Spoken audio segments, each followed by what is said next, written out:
મઠો અસાંજો કચ્છ અને મીઠી અસાંજી ગાલિયું. મઠો અસાંજો કચ્છ અને મીઠી અસાંજી ગાલિયું. શ્રી સહજાનંદ ગુરુકુળ તરફથી કચ્છી નવે વર્ષથી લખ લખ વધાયું, લખ લખ વધાયું. અષાઢી બીજ એટલે કે સર્વે કચ્છીઓ માટે બેસતું વર્ષ.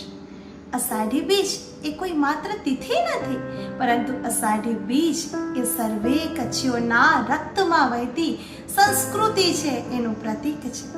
અષાઢી બીજના સૌ કોઈ કચ્છીઓ આ પાવન અવસરે એની ધામધૂમથી ઉજવણી કરતા હોય છે. સૌ ખેડૂત મિત્રો એ મેઘરાજાની પધરામણીની વાટ જોતા હોય છે.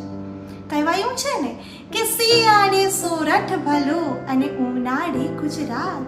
અરે શિયાળે સોરઠ ભલો અને ઉનાળે ગુજરાત. ચોમાસે વાઘડ ભલો મુજો કચ્છડો બારે માસ. આ પાવન દિવસે મેઘરાજાની પધરામણી થાય અને કચ્છની ધરતી લીલી ચાદર ઓઢે અને એના ખેતરો છે એ મબલખ પાકથી લહેરાય. એવા શ્રી સહજાનંદ ગુરુકુળ તરફથી સૌને શુભકામનાઓ. પુનઃ અષાઢી બીજની બધાને લાખ લાખ વધાઈઓ. આભાર.